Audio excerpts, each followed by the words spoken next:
Chapter 7. Alavedra, Camavor. The mood was subdued as the king and his soldiers returned to Alavedra. To Callista, it felt like a funeral procession.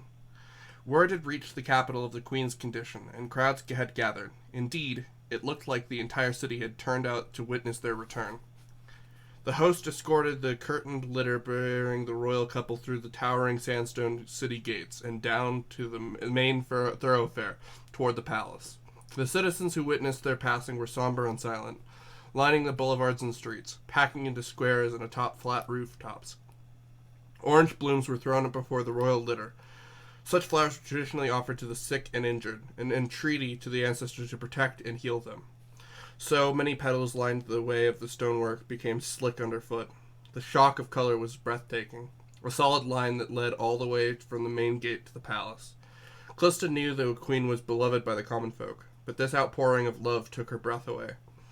The crowd seemed even larger than was present at Viego's coronation, or for her grandfather's funeral. Each of the knightly orders that had accompanied the king to Santoris had peeled off from the host before they reached the city, offering unheard words of condolences to the king, before riding back to their fortresses' strongholds. Last to leave had been the Iron Order, whose impenetrable iron keep was carved into the top of the giant rocky bluff, located just half a day from Alavedra. Its proximity helped ensure that the city has never fully successfully been besieged in all the centuries since its founding. It was also a good part of why the alliance between the Order and the Argent Throne was so important. Callista had watched Hecarim ride away. They were to be wed within the year, and while he was no longer a complete stranger, she still did not feel she knew him. He seemed honorable, and was certainly charming and capable. He also clearly knew how to play politics, which was undeniably important, but it made her wary. Through the city, they were escorted the royal litter until the palace's towering spiked gates slammed shut behind them. "Orders, General?" Ledros's tone was subservient and neutral, the same one used when speaking to the other highborn nobles. There was a distance between them, one that hadn't been there days earlier. "I want the host bolstering the palace guard," she said. She could hear the coldness in her own voice, the tone of a highborn speaking to a bondsman, and she hated it. Nevertheless, she pushed the feeling aside, and as she always did. Now was the time for duty, and she would not be distracted by feelings she didn't wish to acknowledge. "As you wish it, General," said Ledros, saluting and swinging away. Callista paced outside the royal bedchamber, as she had done for several days. Sometimes she sat, staring into the distance, her thoughts a tangled mess, anxiety and guilt gnawing at her. Sometimes she dozed fitfully in one of the uncomfortable golden chairs outside the doors. But mostly she paced. Guards were posted at the doors, watchful and vigilant. The hours rolled by. The guards changed and changed and changed, but Callista remained, holding her vigil. A steady procession of servants came and went, heads bowed, taking in meals, fresh bowls of water and towels, then bearing sweat-soaked bedsheets and uneaten plates of food back out. Scores of healers, physicians, leechers, herbalists, sorcerers, and priests arrived. The lucky ones walked out, scratching their heads and muttering under their breath.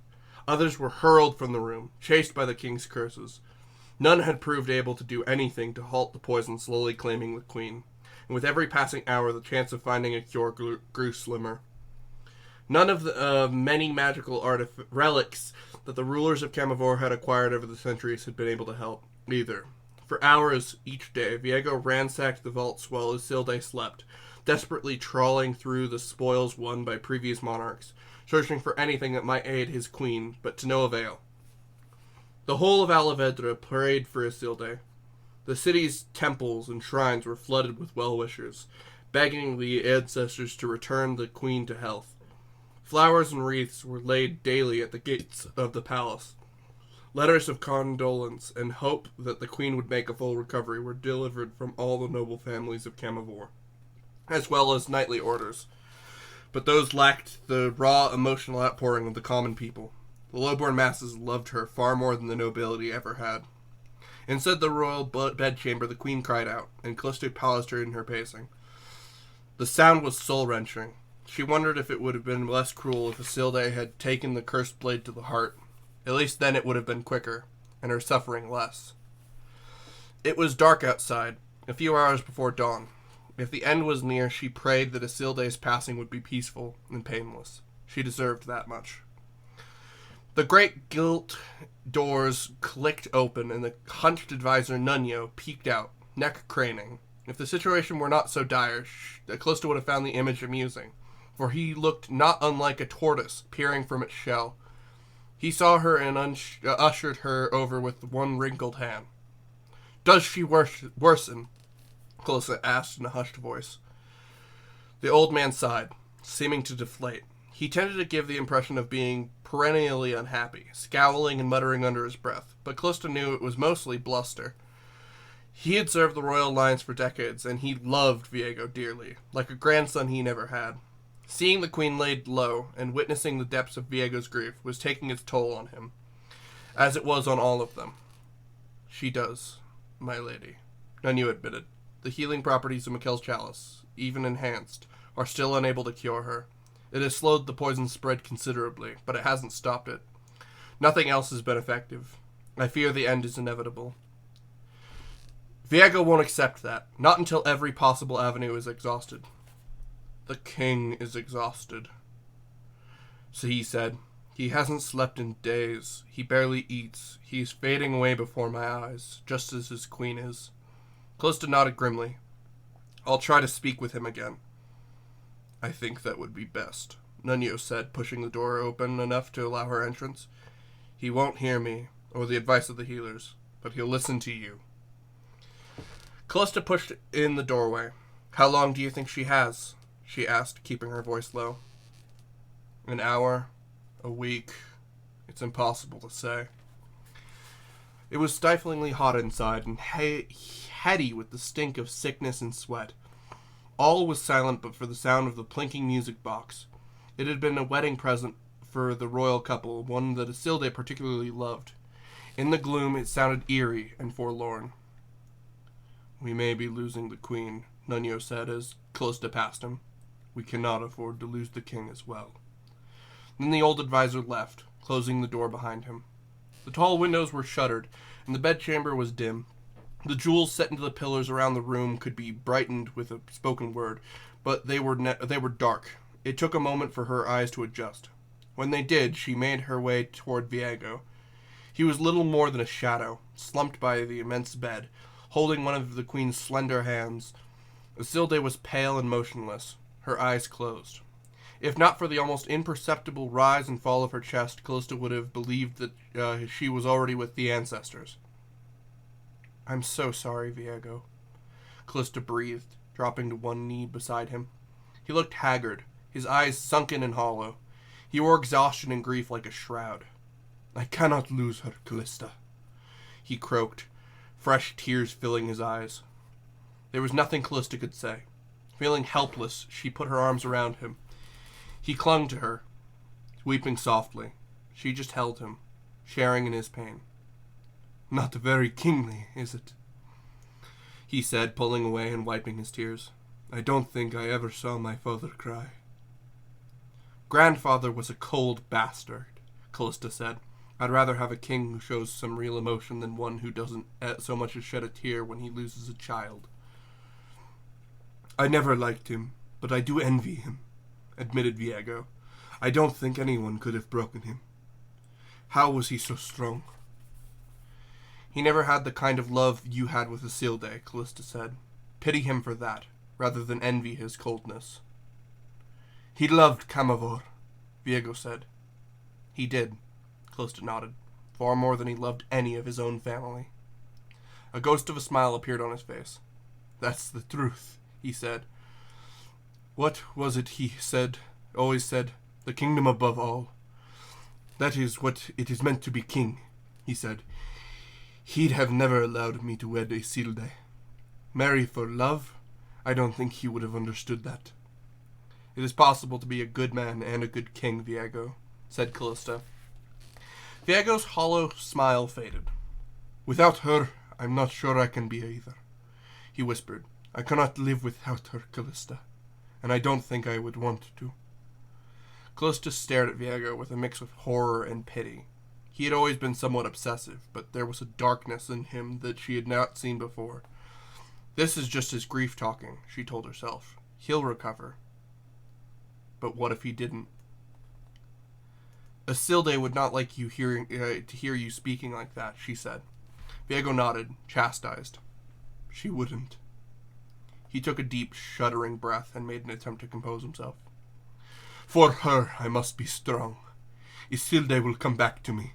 She has to.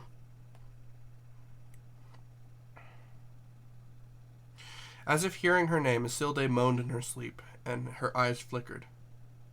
Viego? She whispered. Now that Callista was better attuned to the darkness, she could see how bad the queen looked.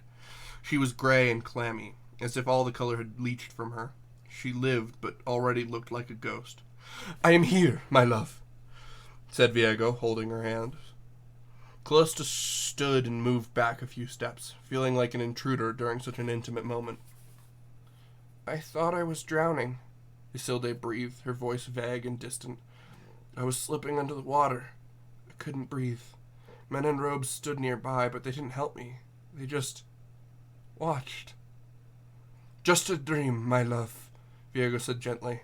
Just a bad dream. Her gaze was unfocused, but her face lit up as she saw Callista, hanging back in the shadows. Cal! Callista came forward, smiling down at her. My queen. I am glad you are here, Isilde said. You've always been so kind to me. And I always will, said Callista. Isilde closed her eyes, and her breathing deepened. It seemed she was falling into another deep sleep once more. But then she started awake and leaned toward Viego. Will you do something for me, my love? Anything, replied Viego. Will you get Gwen for me? Whenever I was sick as a child, she was with me. Of course, my love. I'll have one of the servants. Could you get her yourself? Asked Isilde, eyes wide. She's dear to me. Viego looked uneasy at the notion of leaving Isilde's side. Cal is with me, she added. She will keep me safe. I'll be fine. Viego glanced at Callista, who shrugged and smiled at her reassuringly. He nodded and stood. I will be shortly, then, he said, kissing his wife upon her forehead. Gwen, said Callista, after he had gone. A friend of yours?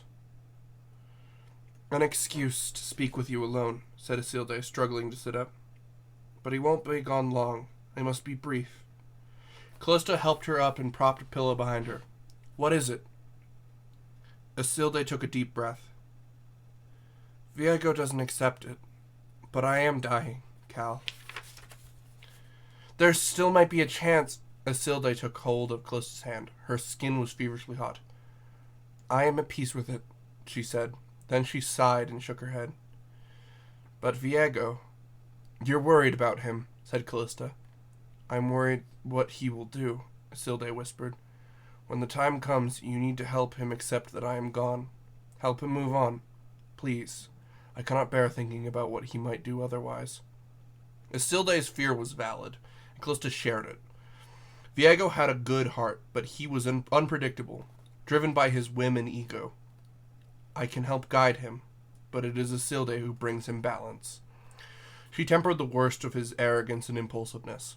With her gone, Callista feared what would become of Viego and of Camivore.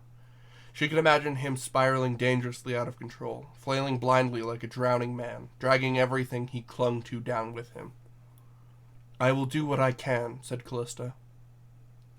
I wish we had more time together, Cal, Isilde said. We would have been sisters. I know it. We already are sisters. Isilde's smile faded. The man I fell in love with is still in there, but he's changed, she said in a low voice. His rages are getting worse. Callista felt her blood run cold. Grief affects us all differently. It's not just since I was wounded, said Isilde, casting a wary glance toward the door. It's been like this for months. He hides it from you, from everyone but me. He's controlling, obsessive. He tells me he needs me, that he couldn't exist without me. That scares me. Isilde produced a thin leather-bound book from under the bed covers and thrust it out at Callista. Here, Isilde urged, quickly, before he returns. Callista took the proffered book, brow creasing. What's this?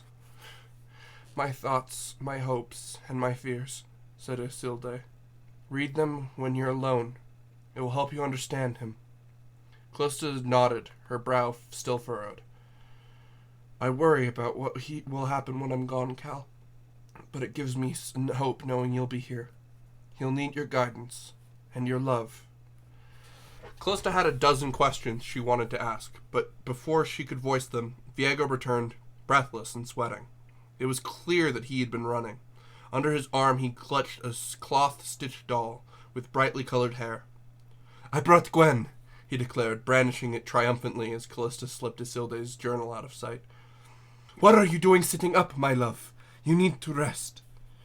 Isilde allowed herself to be eased back down into the bed, clutching the doll to her chest. Thank you, she mouthed to Callista over Viego's shoulder. Callista mulled over Isilde's words as she walked out of the royal suite and took up her vigil once more. The changes the queen spoke of in Viego disturbed her, and she cursed herself for not having seen it earlier. She felt the weight of responsibility pushing down on her. Another promise to another dying member of the royal family. The burden was becoming increasingly heavy. She prayed that she was strong enough to bear it. My lady. Callista was up instantly, surging to her feet and reaching for her spear. The serving girl recoiled with a yelp. My apologies. You startled me, said Callista. She blinked her bleary eyes, still not yet fully awake, and glanced around. She was in her own room, and still wearing her armor. It was 3 days since she had spoken to Isilde. She'd spent most of that time outside of the royal chambers, but had finally relented to Nuno's urging to get some sleep in her own bed, with promises that he'd send someone if the queen's condition changed. Her blood ran cold as she focused at the serving girl. What is it? Callista asked, expecting the news she had been dreading. The king begs your presence, the girl said. He asks that you hurry. Callista sprinted through the palace.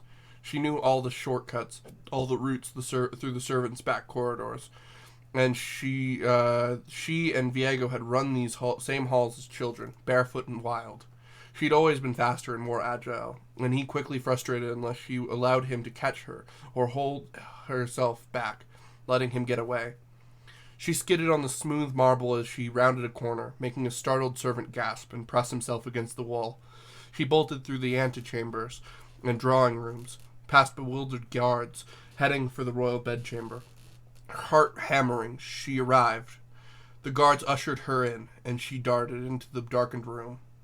She found Viego sitting at the desk beside Isilde's bed, surrounded by books, tomes, and rolls of parchment. Callista's gaze was drawn to Isilde, lying in repose, hands crossed over her chest. The queen, Callista panted. Is she... Unchanged, said Viego. Did you...